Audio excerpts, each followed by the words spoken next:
Hello everyone, I am Anisha Ansari, your new biology teacher. So let's talk about the difficult topic and the longest topic is cell. Cell, the unit of life. So what about the cell, the unit of life, or how we study about the brief story of cell? This is a very lengthy. So let's talk about the cell. We study two topics daily in the cell. First is the cell definition and second is the brief story of cell. So let's study up. Cell.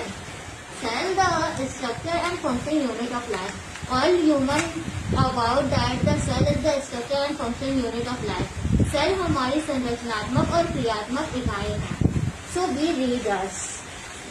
This cameraman come here and we read us about the cell. We study about the cell. Cell is the structure and function unit of life. There are two types of the cell. Is first is the unicellular cell organism.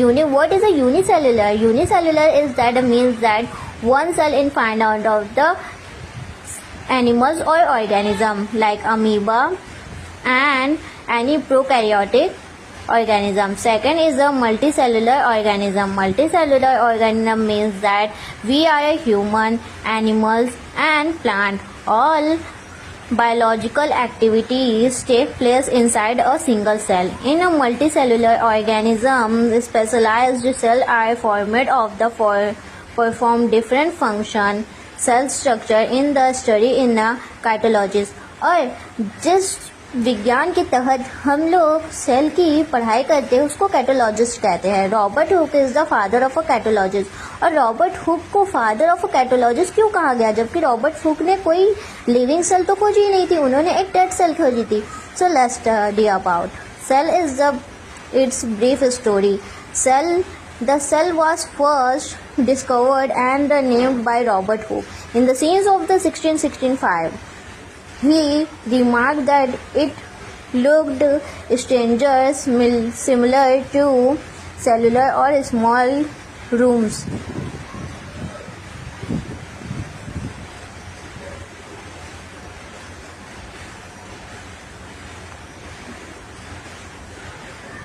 यहाँ पे आप लोग देख सकते हैं मैंने यहाँ पे माइक्रोस्कोप का भी फोटो बनाया है. माइक्रोस्कोप का आप लोग यहाँ पे स्ट्रक्चर बनाइएगा क्योंकि रॉबर्ट हुक ने और जो भी वैज्ञानिक एंटोनी बोल न्यूटन में जितने भी वैज्ञानिक आए थे इन्होंने खुद की ही सूक्ष्मदर्शी बनाई थी. यानी कि ही सेल्स में माइक्रोस्कोप और उन्होंने 200 गुना बड़ा करके ही इसको देखा था. Robert Hooke was the first discover the cell in the 1665.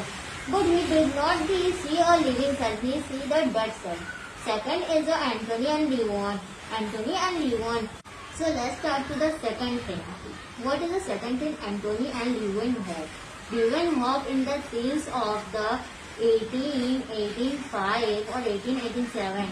This is not be a confirm that which time he discovered the living cell. But first living cell discovered by Antony and Leeuwenhoek. He is a discover a living cell and उन्होंने अपने living cell को 200 गुना बड़ा करके खुद की बनाई हुई सूक्ष्मदर्शी से देखा था. उन्होंने अपने ही एक सूक्ष्मदर्शी बनाई थी क्योंकि पहले के वैज्ञानिक जितने भी चीजों को देखते थे या तो वो प्लांट हो या एनिमल्स हो वो खुद की ही सूक्ष्मदर्शी बनाते थे उससे देखते थे. सेकेंड हमारे आते हैं रॉबर्ट ब्राउन. रॉबर्ट ब्राउन ने क्या किया था हमारे न्यूक्लियस को डिस्कवर किया था. अब न्यूक्लियस क्या होता है ये भी आप सोच रहे होंगे. What is a nucleus? This is a new word of the cell. So nucleus हमारे सेल में होता है जिसके बिहाफ में हम सेल्स को डिवाइड करते हैं.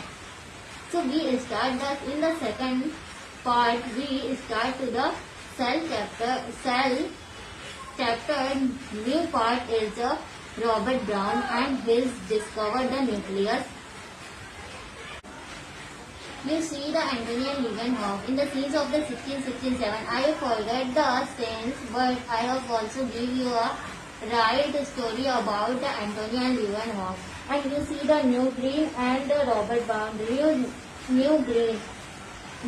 What is the New Green? Say that one of the scientists in the scenes of the 16 and 1802. देख रहे हैं आप जो भी साइंटिस्ट है वो सीरियल रोज आते जा रहे हैं अपनी न्यू स्टोरीज देते जा रहे हैं.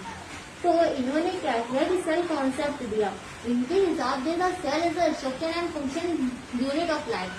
जो हमने पहले डिफिनेशन पढ़ा था उसको भी इन्होंने डिस्कवर किया था। That one person who have also give that the discover of the definition of the cell. Cell is the structure and function unit of life. ये हमारे लाइफ की सबसे महत्वपूर्ण कणिका है, जिसकी वजह से हम लोग को डिफाइनिंग फीचर भी इसी की वजह से कहा जाता है। First is the metabolism, second is the your cell and third is the consciousness. He parts of the human body that also define that this is the defining feature of a human. Reproduction हमारा defining feature नहीं है, and growth हमारा defining feature नहीं है, but the cell, metabolism, reaction and the consciousness is the defining feature of a human. The Robert Brown. What is the Robert Brown say that? The Robert Brown research or the discover of the cell or nucleus. इन्होंने nucleus के बारे में बताया। Modern cell theory किसने दी? और modern cell theory भी तो किसी को देनी थी। मॉडर्न सेल थ्योरी हमारे किन्होंने दिए थे? आर्विट्रो। हमारे आर्विट्रो क्या कहते हैं? रॉबर्ट ब्राउन के बाद हमारे आर्विट्रो आए in the series of the 1855 में, और आर्विट्रो ने कहा ओमिनस सेलुला ए सेलुला, ओमिनस सेलुला ए सेलुला, this is the theory of the आर्विट्रो। एंड आर्विट्रो की ये थ्योरी का एक क्वेश्चन 2019 में नीट में भी आया था, which is the discover the ओमिनस सेलुला ए सेलुला, so is the right correction is the आर्विट्रो। So let's start to the see what is the basic concept of the ominous cellula and cellular cell, the function cell as the fundamental and the structural function of a living organism। fundamentally क्या है हमारे fundamental और structural जो है living का unit हमारा cell है, ये बताया था इन्होंने। और इन्होंने एक और थ्योरी दी थी कि और हमारी जितनी भी कोशिकाएं हैं वो कहाँ से बनती हैं। हमारे ह्यूमन के अंदर एक बार कोशिका तो हमारे जन्म से बन गई, फिर कोशिका कहाँ से बनती है? Where is the cell arrived in human body. तो हमारी जितनी भी कोशिकाएं वो पूर्ववर्ती कोशिका से आती थी। उन्होंने एक थ्योरी दी सेल की कि new cell arrive the preexisting cell. हमारी जितनी भी सेल आती है पिछली सेल वो हमारी पूर्ववर्ती सेल से बनती है। पूर्ववर्ती सेल ही हमारी न्यू सेल बनाने में कारागार रहती है, या वही सेल हमारी नई सेल बनाती है। पूर्ववर्ती कोशिका ही हमारी नई सेल को बनाती है। अब यहाँ पे आते हैं हमारी दूसरी बात रहेगी, which cell in the find out the human body and which cell in the find out the body. So let's talk about our goal is prokaryotic। Prokaryotic के बारे में हम पढ़ते हैं। Prokaryotic is a primitive nucleus, this is called by pro is like a primitive, पुराने जमाने, और nucleus is a karyotic is a nucleus, यानी कि पुराने जमाने की केंद्र। इनके पास पुराने जमाने के केंद्र होते थे। This types of a nucleus, this is the old type of nucleus in the find out the prokaryotic bacterias और prokaryotic organism. This study about the prokaryotic definition। What is a prokaryotic cell definition? A prokaryotic cell is a single cell organism that lack a nucleus and other organelles that are bound by the membrane। और इनके पास एक nucleus membrane होती है। Prokaryotic के पास एक अलग से cell membrane होती है, जिसके कारण वो हाई टेम्परेचर और हार्ड कंडीशन पे भी सर्वाइव कर सकते हैं। Some bacteria, some important bacteria, और कुछ इम्पोर्टेंट बैक्टीरिया के बारे में हम आपसे बात यहाँ पे करेंगे। पहला डिफिनेशन ऑफ द आर्कियोबैक्टीरिया।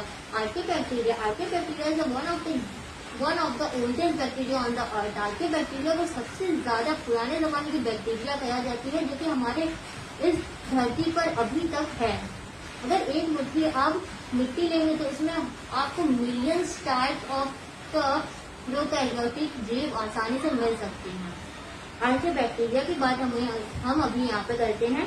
आर्कियोबैक्टीरिया को जैसे मैंने यहाँ पे डिफिनेशन बताया, आर्कियोबैक्टीरिया is one of the oldest bacteria on the earth. अब आर्कियोबैक्टीरिया फाइंड आ जाती है। आर्कियोबैक्टीरिया is find on the hot spring, यहाँ पे है हॉट स्प्रिंग्स और the thermophilus and the salty area. Hot spring यानी कि जहाँ पर हॉट स्प्रिंग्स होती है, झरने होते हैं, वहाँ पे आपको थर्मोफिल्स मिल जाएंगे। सॉल्टी एरिया जहाँ पर खारा पानी होता है, यहाँ पे क्षारीय थोड़ा पानी होता है, वहाँ पे होते हैं हेलोफिल्स। और यहाँ पे देखिए इंस्टेंट ऑफ द काउ, और काउ के जो गोबर होते हैं उनमें क्या होता है मेथिनोजेनस। मेथिनोजेनस यानी कि CH4 मेथेन से बनता है। यहाँ पे गोबर गैस जो बनती है हमारे, वो इनसे ही प्राप्त होती है। अब हमारे आते हैं यू बैक्टीरिया। यू बैक्टीरिया से न्यू बैक्टीरिया। यू बैक्टीरिया की पढ़ाई हम लोग यहाँ से स्टार्ट करते हैं कि यू बैक्टीरिया के पास एक न्यूक्लियस पाई जाती है। वो थोड़े मॉडर्न होते हैं, जिनके पास फ्लैजिला भी होती है और ये आसानी से एक स्थान से दूसरे स्थान पे चल के जा सकते हैं। ये रॉड शेप के भी हो सकते हैं, ये विब्रियो शेप के हो सकते हैं, बाइसिकल शेप के होते हैं, बाइसल शेप के होते हैं और स्पाइनल शेप के भी होते हैं, जो ऐसे ऐसे शेप बनी रहती है। तो ये 3-4 प्रकार के या अलग शेप के और अलग शेप के हो सकते हैं। इनके नाम जैसे है सल्मोनेला टाइफी, टाइफाइड की बैक्टीरिया, विब्रियो कैलिडी, हैजा की बैक्टीरिया और टाइप की बैक्टीरिया ट्यूबरकुलोसिस यानी कि टीबी की बैक्टीरिया। बहुत सी बैक्टीरिया ऐसी होती हैं जो कि यूकैरियोटिक के अंदर पाई जाती हैं। और यूकैरियोटिक एक ऐसा यूकैरियोटिक सेल या यूकैरियोटिक ऑर्गेनिज्म एक ऐसा ऑर्गेनिज्म है जिसके पास सुव्यवस्थित और सुसंगठित केंद्रक पाया जाता है, यानी कि वेल डिफाइंड न्यूक्लियस पाया जाता है यहाँ पे। अब ब्रीफ स्टोरी की बात हम करते हैं। ब्रीफ स्टोरी के हमारे चिल्ड्रेन और श्योन भी थे। चिल्ड्रेन क्या किए थे हमारे? MJ children. एमजे चिल्ड्रेन यहाँ पे प्लांट जूलॉजिस्ट थे, जो कि जर्मन के जूलॉजिस्ट थे। उन्होंने प्लांट में पाए जाने वाले सेल को देखा। पहले भी हमें ये भी नहीं पता था कि प्लांट में भी सेल पाई जाती है, बट जब हमारे रॉबर्ट हुक आए in the cells of the 1665, उन्होंने ही पहले कर्क को देखा था। यहाँ पे हम पन्ने पलट के आपको दिखाते हैं कि उन्होंने कैसे कर्क को देखा और पहचाना। यहाँ पे आप देख सकते हैं लिखा है when the Robert Hooke placed the piece, यहाँ पे place the piece of the cork under the microscope. और उन्होंने जो कार्क होती है, उन्होंने बाल के एक छोटे महीन से कार्क को देखा जो कि बाल के समान होती है। उसको जाकर अपने माइक्रोस्कोप में देखा तो वो देखने में मधुमक्खी के छत्ते के समान दिख रही थी। देखो मधुमक्खी के छत्ते इतना छोटा छोटा होता है, जिसकी वजह से उन्होंने उसका नाम कोशिका रखा, यानी कोशिका मतलब कोष्ठक। वो छोटे छोटे कोष्ठकों में बना रहता है। यहाँ तक ही नहीं, इन्होंने उसके ऊपर रिसर्च भी की और सेल के स्ट्रक्चर और सेल की साइज भी बताया। देखिए सेल के स्ट्रक्चर कितने होते हैं। सेल के structure many different cell in the finded of the animal and human. Rounded shape होता है, ओवल होता है, रेक्टेंगल होता है, पॉलीगोनल होता है, सिलेंड्रिकल होता है, ट्यूबुलर होता है, रॉड भी होता है और यहाँ पे आप देख सकते हैं डिस्कॉर्ड भी होता है। डिस्क शेप, डिस्क शेप से मुझे आरबीसी का नाम आ गया। आरबीसी रेड ब्लड सेल, वो डिस्क के आकार का भी होता है। और स्पाइरल भी होता है। स्पाइरल मैंने ऐसे से आपको बताया, स्पाइरल ऐसे बना रहता है। तो यहाँ पे सेल की साइज, अब सेल की साइज अगर हम लोग कहें कि